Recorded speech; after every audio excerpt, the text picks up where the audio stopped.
தமிழ்நாடு அரசின் வருவாய் மற்றும் பேரிடர் மேலாண்மை துறையின் கீழ் இயங்கி வரும் நில அளவை மற்றும் நிலவரி திட்டத்துறையின் மூலமாக கிராமப்புறம், நகர்ப்புறம் மற்றும் கிராம நத்தம் பகுதிகளுக்கு உண்டான அனைத்து நில ஆவணங்களும் கணினிமயமாக்கப்பட்டு இணைய வழியில் பொதுமக்களின் பயன்பாட்டிற்கு கொண்டுவரப்பட்டுள்ளன. இதன் மூலம் eservices.en.gov.in என்ற இணைய வழி சேவை மூலம் நில உரிமைதாரர்கள் தங்கள் நிலங்களுக்கு உண்டான பதிவேடு, பட்டா, புலப்படம், நகர நில அளவை பதிவேடு ஆகியவற்றை இணைய வழி சேவை மூலம் பார்வையிட்டு பதிவிறக்கம் செய்யும் வசதி ஏற்படுத்தப்பட்டுள்ளது.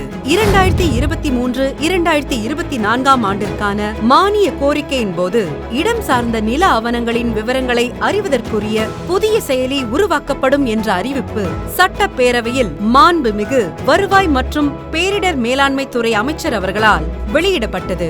அதன்படி பொதுமக்கள் தங்களது நிலத்திற்கு உண்டான நில அளவை சர்வே எண்களின் புவிசார் ஜியோ ரெஃபரன்ஸ் டீடைல் விவரங்களை அலைபேசியில் அறியும் வண்ணம் இச்செயலி மூலம் தமது நிலத்தினை வரைபடத்தில் தேர்வு செய்தவுடன் அந்நிலத்திற்கு உண்டான நில அளவை எண், பரப்பு மற்றும் நில உரிமையாளர் போன்ற விவரங்களுடன் புவிசார் தகவலும், அதாவது ஜியோ ரெஃபரன்ஸ் டீடைல்ஸ் பொதுமக்கள் கைபேசி வாயிலாக அறியும் வண்ணம் தமிழ் நிலம் புவிசார் தகவல் கைபேசி செயலி உருவாக்கப்பட்டுள்ளது. இதன் மூலம் நிலம் சார்ந்த விவரங்களை சம்பந்தப்பட்ட அலுவலகங்களுக்கு நேரில் சென்று பெறும் நிலையினை தவிர்த்து இச்செயலி வாயிலாகவே அறிந்து கொள்ள வழிவகை செய்யப்பட்டுள்ளது. இச்செயலியினை துவக்கி வைத்த மாண்புமிகு வருவாய் மற்றும் பேரிடர் மேலாண்மை துறை அமைச்சர் அவர்களுக்கு நெஞ்சார்ந்த நன்றி.